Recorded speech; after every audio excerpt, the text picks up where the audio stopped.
Buen día, ¿cómo están? Hoy vamos a hablar de osteomielitis. Cuando hablamos de osteomielitis, estamos haciendo referencia a un proceso inflamatorio del hueso, causado por diferentes organismos infectantes. Este tipo de afección puede estar localizada o diseminarse por las diferentes estructuras del hueso, afectando tanto la médula, corteza, periósteo o tejidos blandos. Vías de infección.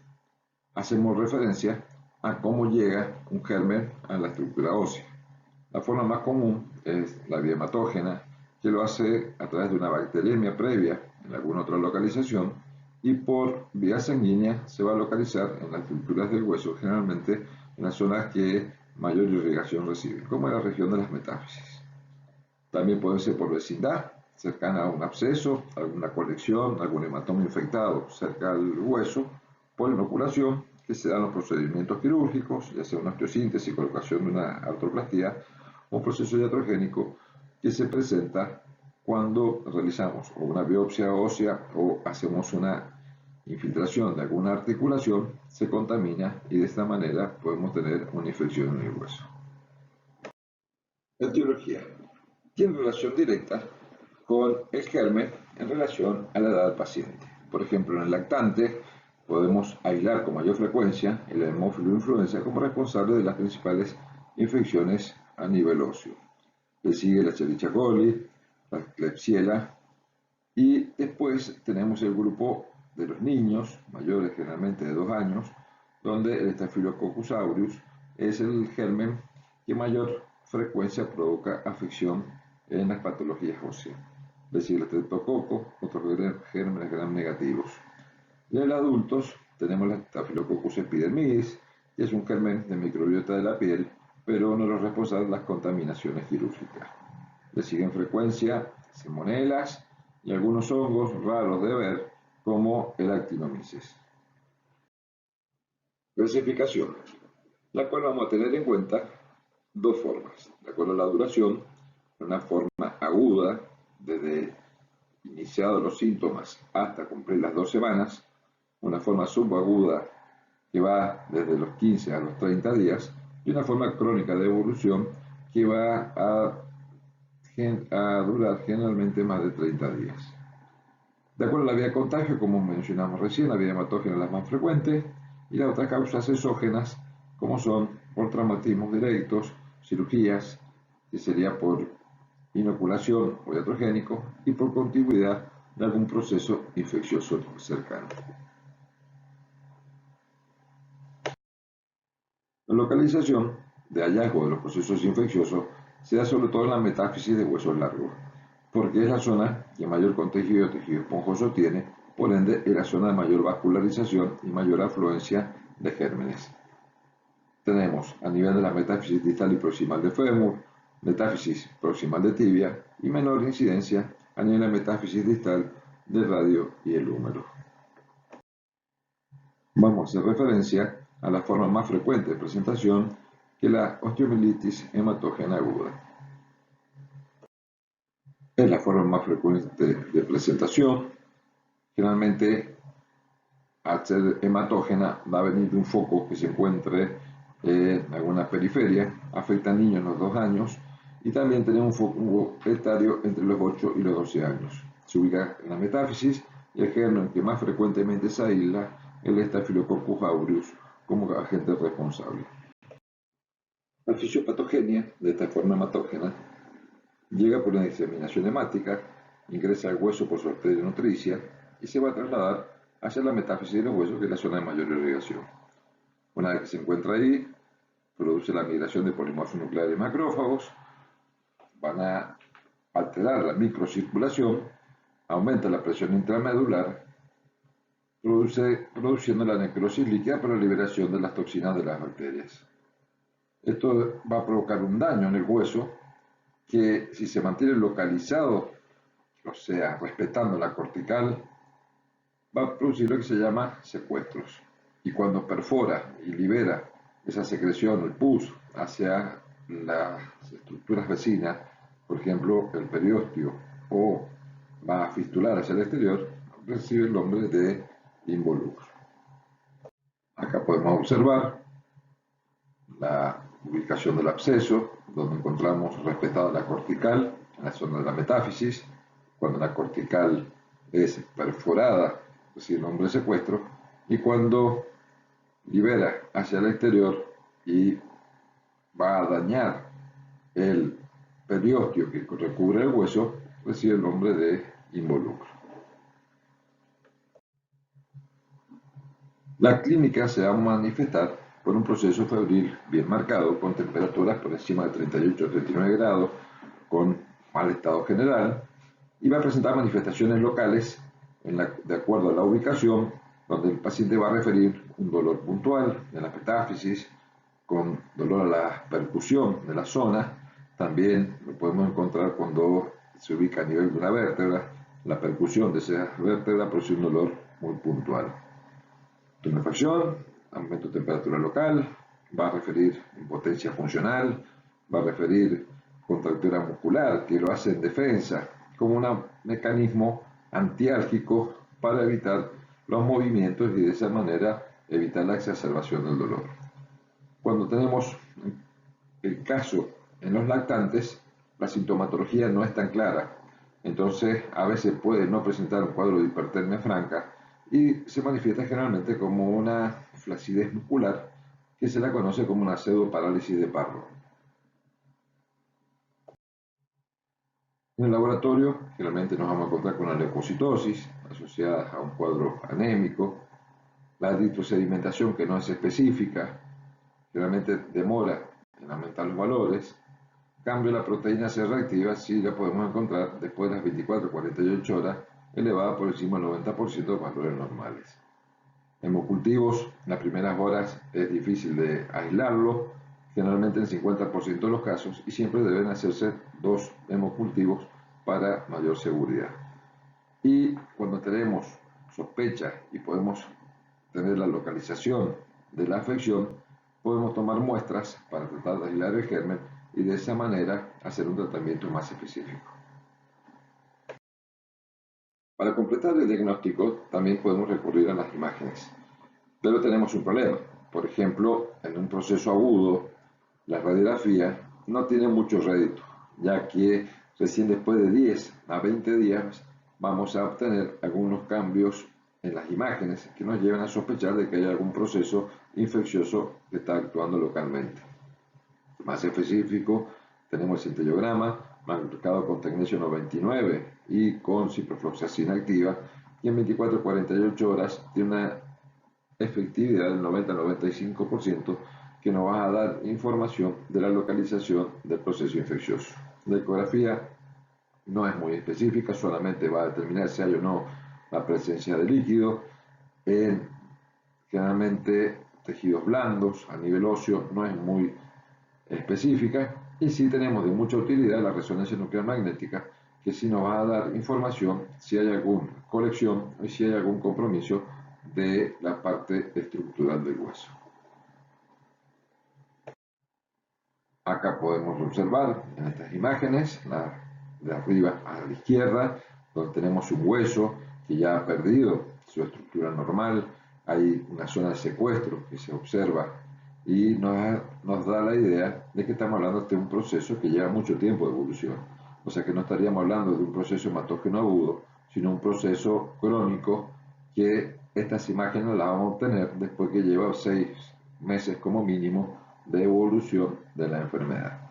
Abajo a la derecha, fíjense en esta resonancia, como se ve ya una afección de la cortical, se ha destruido, se ha perforado, y hay una liberación de ese contenido, de esa pus, hacia el exterior. En este caso va a estar contenido todavía por el periósteo, por eso no se ve esa secreción más en forma difusa. Acá tenemos el caso que también es de utilidad, que es el centellograma óseo, donde vamos a ver la zona de mayor captación, generalmente lo da en la zona de las articulaciones, y en la imagen inferior izquierda vemos que hay una infiltración de una parte del hueso con infiltración en tejidos blandos, lo que nos da una idea de la progresión de la infección. Esta forma de presentación también no solo puede actuar en forma localizada, sino también puede ser una nueva diseminación por vía hematógena y las zonas más afectadas vamos a tener a nivel del pulmón, a nivel del endocardio o produciendo un absceso a nivel del riñón. Y si no hay buena respuesta, ya sea porque hay un mal tratamiento de entrada o el estado inmunitario del paciente no lo permite, podemos llegar a evolucionar a una osteomielitis crónica. Cuando hablamos del tratamiento, hay que hacer referencia sobre todo a la precocidad con la que se lleva a cabo. O sea, la sospecha diagnóstica de lo que está pasando, los estudios complementarios para tratar de confirmar la patología, y una vez que tenemos la sospecha diagnóstica, tenemos que tratar de iniciar un tratamiento antibiótico rápido, empírico de entrada. Empírico, ¿qué quiere decir? Que un tratamiento antibiótico de amplio espectro hasta poder obtener una muestra, aislar el germen, que lo hacemos con limpieza de la zona del foco, cureteamos, un buen lavaje mecánico, obtenemos la muestra, enviamos a cultivos y una vez que tenemos aislado el germen y la sensibilidad al antibiótico, hacemos un tratamiento bien específico de ese germen. La inmovilización siempre es importante para tratar de aliviar el dolor de la zona afectada. ¿Con qué lo hacemos? Puede ser con aparatos enyesados, con férulas, con ortesis, como elementos de ayuda. El tratamiento antibiótico empírico lo vamos a tomar también como referencia de acuerdo a la prevalencia del germen, de acuerdo a la edad del paciente y en este caso, cuando son menores de 3 meses de edad, usamos la ampicilina combinada con la gentamicina. Entre los 3 meses y los 5 años de edad hay que tener en cuenta si están vacunados o no con el Haemophilus influenza. En el caso que no tienen vacunación, utilizamos una cefalosporina de tercera generación con el cefuroxime y pacientes que ya están inmunizados usamos una cefalosporina de menor espectro como la primera generación que la cefalotina. Mayor de 5 años, el germen más frecuente, habíamos hecho referencia que es el Staphylococcus aureus, por lo tanto lo vamos a cubrir con una cefalosporina de primera generación y todo esto hasta poder ajustarlo con el resultado del antibiograma. ¿Cuánto dura el tratamiento? Normalmente es de 1 a 4 semanas por vía endovenosa, generalmente el paciente va a estar internado y luego continuamos hasta completar los 6 meses por vía oral que ya queda en cuidado y seguimiento por la gente de infectología. El tratamiento quirúrgico va a tener dos indicaciones principales y va a depender mucho del estado general del paciente, de la respuesta que tengamos al antibiótico empírico que empezamos a utilizar. Si a las 24 o 48 horas no hay una mejoría importante, tenemos que ir a tratar de buscar la localización del foco y realizar una limpieza quirúrgica a cielo abierto. De esa manera vamos a curetear, vamos a limpiar, vamos a debridar toda la zona del foco infeccioso, vamos a tomar muestras, vamos a enviar a cultivo, vamos a tratar de aislar el germen que lo está provocando y ajustar de esa manera el tratamiento antibiótico definitivo. Y la otra forma de tratamiento quirúrgico va a ser una vez que controlemos la evolución del proceso agudo y si queda alguna secuela, vamos a tratar de solucionarlas mediante alguna cirugía en el caso que corresponda. Dentro de las complicaciones tenemos algunas que son tempranas, ya sea cuando sigue evolucionando, que perfora el periósteo, lo diseca y por contigüidad afecta una articulación, dando un cuadro de artritis séptica, cuando lo hace por vía hematógena, que va a llegar al pulmón, produciendo una embolia pulmonar, una endocarditis y la más grave que puede ser un cuadro de meningitis. Y cuando evoluciona en el tiempo, que no hubo respuesta al tratamiento, que ya más de 30 días de evolución, vamos a estar hablando de una osteomielitis crónica, cuyas principales secuelas van a ser fracturas patológicas, deformaciones en el hueso, y cuando afecta la zona del cartil de crecimiento, va a estar alterado la longitud de ese miembro. Vamos a hablar de osteomielitis subaguda, cuyo periodo de duración va de los 15 días hasta los 30 días. Esta forma de presentación se caracteriza donde la sintomatología ya empieza a aparecer más solapada. donde el principal síntoma del paciente va a referir dolor, con escaso aumento de temperatura, puede tener o no un pico febril en el día, no muy marcado. El laboratorio tampoco es de gran utilidad, a veces podemos encontrar la forma leucocitaria ya normal, una eritrocitosis que no siempre está aumentada, hemocultivos que lo tomábamos para ver si hay alguna bacteriemia bastante frecuente que sean negativos, y si lo que es más específico, tratar de hacer una punción de la zona de localización, tratar de aislar el germen y de esa forma hacer un tratamiento específico. Para llegar al diagnóstico, entonces, dijimos la sospecha clínica, que es muy importante, recurrir al estudio de imágenes, en este caso que lleva más de 15 días podemos llegar a ver alguna lesión ya en una radiografía simple, hacer un diagnóstico diferencial con tumores óseos primarios, y el tratamiento definitivo, como lo mencionamos, iba a ser el curetaje de la lesión, la limpieza, evacuar la zona afectada y tratar de aislar el germen para hacer un buen antibiograma y empezar con un tratamiento antibiótico específico. Osteomielitis crónica, cuando los síntomas ya llevan más de 30 días de evolución. En este caso, los síntomas generalmente son secundarios y siempre va a partir de un proceso agudo que lo va a desencadenar. Evolución de más de 30 días, por lo tanto el cuadro clínico del paciente, dolor recurrente, no es un cuadro muy claro, puede cursar a veces con días o periodos sin dolor. Sí vamos a tener compromiso de partes blandas por el tiempo de evolución y es muy frecuente encontrar pacientes con fístulas, con secreciones que a veces pueden ser alternadas, a veces puede durar una semana, 10 días, desaparece los síntomas y el paciente vuelve otra vez a los 2 o 3 meses con una reagudización del cuadro. En estos casos, el tratamiento que tenemos que instaurar es la resección de la parte comprometida de tejidos, las partes afectadas, una buena limpieza de partes blandas, resecar esas cavidades óseas que estén afectadas, cubrir con tejido sano, ya que el hueso no puede quedar expuesto porque es una zona que va a necrosarse, y a veces terminamos en resecciones masivas de hueso para poder dar un tratamiento definitivo a esa osteomielitis, ya que una vez que el hueso se ha infectado es muy difícil de tener una mejoría o una curación por completo. Y los tratamientos antibióticos generalmente son de mucha duración y con los efectos tóxicos que puede provocar en el paciente. Como pueden observar, ya en una radiografía simple empezamos a encontrar una reacción de toda la cortical del hueso con deformaciones, con algunas zonas de secuestros, o sea que claramente para poder observar esto habla de un proceso que lleva mucho tiempo de evolución. Generalmente a más de un año de esa osteomielitis crónica que no ha tenido buena respuesta, podemos encontrar este tipo de imágenes. Cuando hablamos de las formas de presentación de ese tipo de infección o los mecanismos, teníamos la infección asociada a material, que era por inoculación.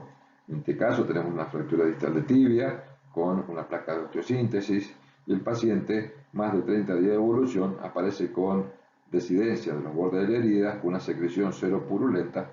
Entonces, en este caso estamos ante la presencia de una osteomielitis crónica, cuyo tratamiento para lograr una resolución es la extracción de ese material que empieza a actuar como cuerpo extraño, hacer una buena limpieza quirúrgica, aislamiento de germen, buen toilet, y de esa manera podemos lograr una restitución por completo de esa complicación, tratándolo con tiempo y con un adecuado tratamiento. Acá tenemos otro caso de inoculación del germen, la colocación de clavos endomedulares, tanto en huesos largos como tibia y fémur, donde el mecanismo de fresado va a producir una revitalización de parte del tejido esponjoso de ese hueso, lo cual va a servir como caldo de cultivo si hay alguna bacteriemia del paciente de otro foco que contamine, y cuando afecta toda la estructura del hueso recibe el nombre de una pandiafisitis. Habíamos hecho mención que las complicaciones de una osteomielitis crónica tardías son el acortamiento del miembro, cuando lleva afección de la parte del cartílago de crecimiento en pacientes jóvenes, o por la resección de grandes fragmentos del foco infectado. Otra posibilidad, consolidaciones con deformaciones angulares, y la mala calidad ósea puede llevar a la predisponer a fracturas patológicas. Tenemos pacientes con casos de osteomielitis crónica que han tenido una mala evolución en el tiempo de su problema, con mala respuesta al tratamiento, con mala evolución de las partes blandas que cubren la zona afectada. Entonces tenemos que recurrir a tratamientos ya más agresivos, ya que una vez que el hueso se ha infectado es muy difícil de controlar ese proceso. Por lo tanto, recurrimos a una técnica que es la resección en bloque de toda la zona afectada, que se llama sexoestrectomía. Y si tenemos un compromiso importante de partes blandas, son pacientes que han tenido varias cirugías de limpiezas, de resección, de curetajes, entonces las partes blandas están muy afectadas. Entonces también, una vez que hacemos la sexoestrectomía, realizamos una resección ampliada de partes blandas y a veces requiere la colocación de colgajos musculares rotados, generalmente en la zona de la pierna, la cara posterior, que sea el sóleo, y luego cubierto con injertos de piel. Tenemos una forma de presentación localizada, recibe el nombre del absceso de Brody, un cuadro que transita muy solapado en la parte de síntomas, generalmente provocado por gérmenes de baja virulencia, y solamente en el 50% se aísla el Staphylococcus aureus. Afecta las metáfisis de personas jóvenes. También es importante hacer un buen diagnóstico diferencial con tumores óseos, y el tratamiento, una vez que se logra hacer el diagnóstico y la localización, es el curetaje, debridamiento, una buena limpieza quirúrgica, aislar el germen y tratamiento antibiótico específico. Otra forma de presentación de la esclerosante de Garré, que hace referencia a una forma más difusa, generalmente afecta a todo el hueso. La sintomatología es muy solapada, a veces se produce la inoculación del germen y puede pasar muchos años hasta que hay una reagudización y de esa manera podamos sospechar la patología. Y hemos tenido un caso de un paciente que una reagudización que empezó con dolor muy intenso en la región proximal de tibia, con signo de dolor, tumefacción, y cuando se realizan los estudios observamos una tibia ensanchada en toda su forma, desde una metáfisis proximal hacia la metáfisis distal, los cuales empezábamos en duda con el diagnóstico. Y en este caso, el diagnóstico diferencial hay que hacerlo con la enfermedad de Payet o con alguna afección tumoral. Tratamiento va a ser debridar la zona donde aparecieron los síntomas agudos, curetear, limpieza quirúrgica, tomar muestras y hacer el tratamiento antibiótico específico de acuerdo al germen que se aísle. Características del cuadro, entonces: dolor, generalmente pasa desapercibido, a veces muy inespecífico, con mucho tiempo, años de evolución. Diagnóstico diferencial específico con un osteoma osteoide y con la enfermedad de Payet, que lo habíamos mencionado, y tratamiento de sospecha. Y si localizamos la afección, es una buena limpieza quirúrgica, buen curetaje del hueso de mala calidad afectado por la infección y el antibiótico específico. Gracias por su atención.